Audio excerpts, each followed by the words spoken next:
When I was a little kid, the two things I loved most in life were Godzilla and NES games.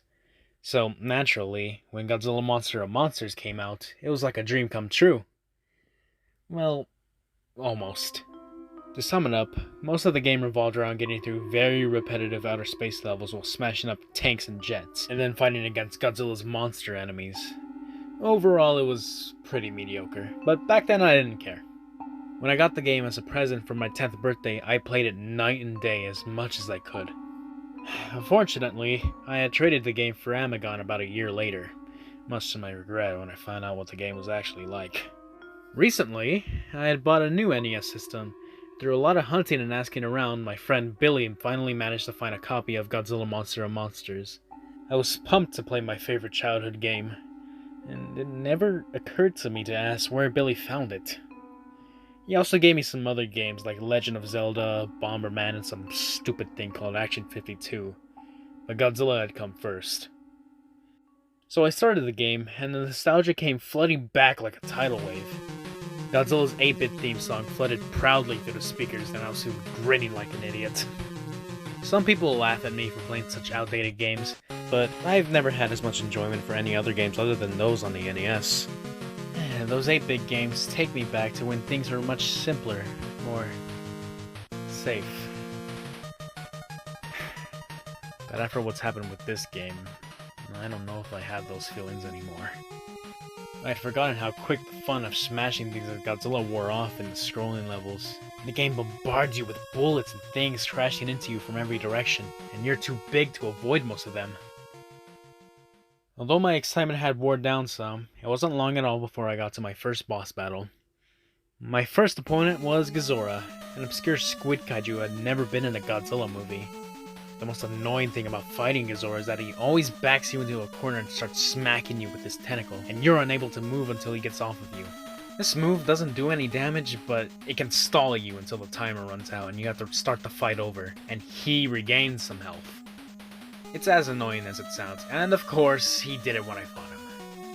Only for some reason, this caused the game to glitch up, because once he started smacking me, he never stopped. The timer's supposed to end the fight in about 40 seconds, but this lasted for nearly 5 minutes. After a while, the graphics started to mess up, with little red blocks all over the place, which was weird. But I just took the game out, blew on it, and then started again. I wasn't about to let a little glitch stand in my way. So I started again, this time defeating Ghidorah and the level's other boss monster, Mogira, without any problems. So then it was on to the next planet, Mars. I browsed around the board and found something unexpected. Where Varen's piece should have been, it was instead a piece representing Titanosaurus.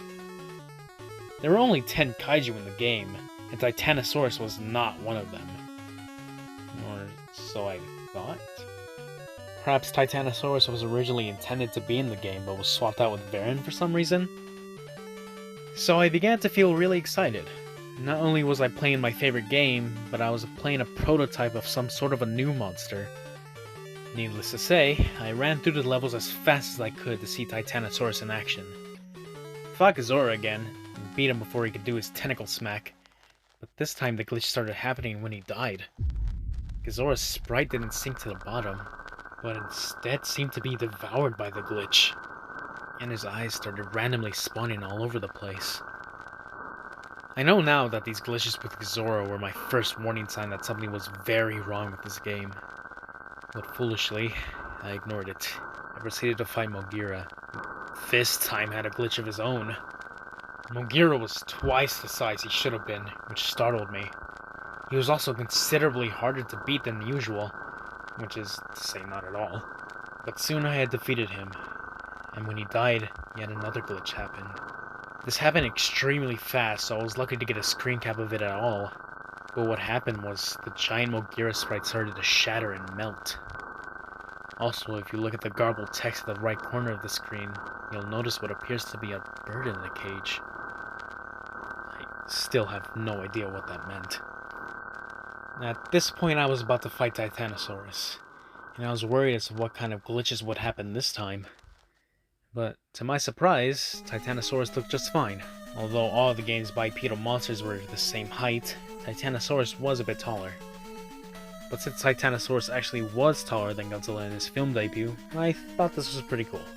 After a very fun fight with a monster that wasn't supposed to be in the game, I took over the enemy base and proceeded not to Jupiter like normal, but instead to Pathos.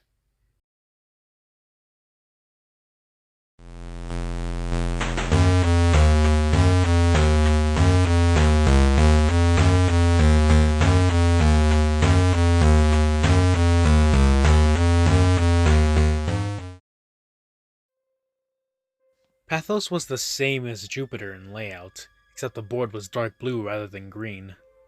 The first thing I noticed was that all the usual level icons had been replaced by a blue rock and some kind of orange honeycomb shape. There was one icon that had part of the jungle icon shape, but I didn't pay much thought to it. I checked the other side of the board to see the new monster. Instead of Hedorah, it was Biollante. But that couldn't have been right. Godzilla vs. Biollante didn't come out until 1989. This game was made in 1988. Perhaps Toho put Biollante in the game to build excitement for the movie next year, but changed their minds? I tried to rationalize the game's abnormalities any way I could, but this would prove to be futile. Pathos' map song was the first new song I heard in the game.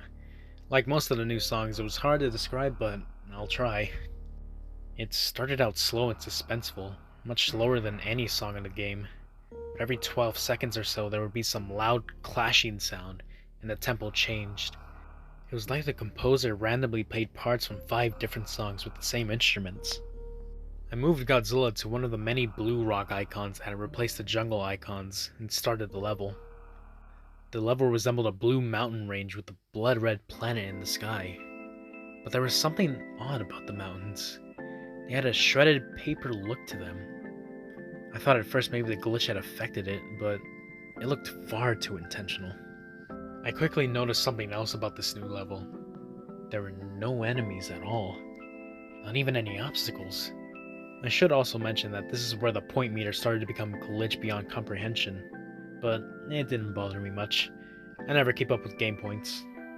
So, without having to focus on anything, I listened to the music while walking through the level unopposed. The music had a sorrowful feel to it. It would have been rather pleasant had I heard it in the normal game. The level went on for 2 screens, but with no obstacles around, I finished it very quickly. I tried other levels of the same type to see if any enemies appeared, but there were none. There was little else to be seen with the blue mountains, so I tried the other level type. I started one of the orange levels and my eyes were assaulted with a grotesque background of tumorous orange eyes. The sky was the same as the ground, so I assumed the game was indicating that this level takes place in a cave. The only enemies here were Ratongo spawn, but as you could see, the little bastards were everywhere. The music certainly didn't help, with a mixture of screeching sounds and loud drum beats that sounded like a monster's theme in a horror film. After completing it, I tried to avoid playing through any more of these levels whenever I could. The map was short, so it was only a few minutes before I was headed towards a rematch with Godzilla and Mogira. But this time, their sprites and attack patterns were vastly different. I fought Mogira first. Mogira's replacement was a flying machine, with a slight resemblance to a Pescagula alien. It was a bit like fighting Mothra, only it moved with a lot more grace. It attacked by spinning its front tentacle like a corkscrew, and it still had an I-beam, except now it fired from the drill. This lanky apparition had replaced Godzilla, and the new beast was more of a challenge. It would run and jump at a fast pace, constantly swinging its arms around, making it hard to get close. And, of course, it tried to pin me in the corner with as much annoying resolve as ever. I defeated it using a combination of tail whips and heat beam spamming. After that, I was going to fight Titanosaurus, but when I started the fight, Titanosaurus was nowhere to be seen, and the game simply went back to the map with the Titanosaurus piece now missing. There was no one left to fight now but Biollante, so I eagerly started the battle. I was quite surprised that Biollante started the fight in her rose form. She was immobile and used tentacles to keep me away from the main body, which took the most damage. As expected, she turned into her final form after taking enough damage. Well, the sprite looked pretty damn good for 8-bit. The battle technique was the same, except Biollante could move, albeit slower than any other monster. Being hit by the tentacles did more damage now. Biollante could do an acid spit, which I managed to avoid by jumping in the screen cap. Not much more difficult to beat than Titanosaurus, it only took 2 rounds. But when Biollante was gone, the music had stopped, and there was a new icon replacing the bass. This icon wasn't there before when I beat Biollante. It resembled a red tribal mask, and I had a feeling of dread when I saw it. But since it replaced the bass, it must be the only way to exit Pathos. I moved Godzilla to the square and started the level. It was a hellish looking place with no sky, and a flickering fire in the background. The fire looked far more advanced than anything I've seen on the NES. There was music in the form of slow, steady drum sound resembling a heartbeat. All the text on the top of the screen and the life bar were gone. In their place was a single bit of text in the middle of the screen that said, "Run." My feeling of dread had intensified. I cautiously walked through the level, but like the Blue Mountains, there were no enemies. I paced around for a minute before thinking, run? From what? First time it hit me, I didn't even see it. I heard a noise outside my room and turned back to see if anything fell, and when I looked back, Godzilla was dying. I figured it must have just been a glitch, but I wasn't going to play through the game without Godzilla, so I restarted the game and went to the password screen. And have I ever mentioned how creepy the password screen music is? If you played the game, you know what I mean. It doesn't at all fit the mood of the game. It's more like something from a horror game. Maybe they made it like that so kids wouldn't cheat. I was quite annoyed at this point, because I thought I was going to have to fight all the monsters again. But that didn't happen.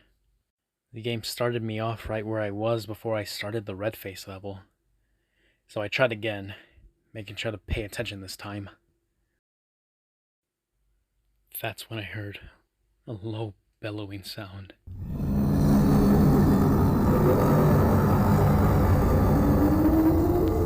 And then I saw it. This thing. Do you know that feeling your body has when you feel like you're in extreme danger? You start to recoil and tense up as the adrenaline flows through your veins and your nerves start to feel very cold. That's the feeling I had when I took this screen cap. I haven't seen all the Godzilla movies, but I'm pretty damn sure this was never in any of them. It had to be something the creators made up. But what kind of sick fuck would put this in a children's game? By sheer dumb luck, or perhaps the adrenaline boost, I managed to run fast enough to get away from it. It ran very fast, so much so that if you saw it, you were almost certainly going to die. And when I say die, I mean your monster gets killed instantly when the creature touches them. Once I had gone back to the map, I was so afraid that I was extremely tempted to just shut the game off and try to pretend this never happened. I couldn't believe what I had just seen. It couldn't have been real. And even if I wanted to continue, I still had to get Mothra through this chase level. But as I stayed inactive on this map screen for a few minutes, my fear was replaced by burning curiosity. What the hell just happened? What was the rest of the game like? I only had to beat this level with Mothra, and then it was on to the next world. But when I moved Mothra to the red face, the game registered it as me beating the level. I was quite relieved. I tried to prepare myself for the next world. Trance.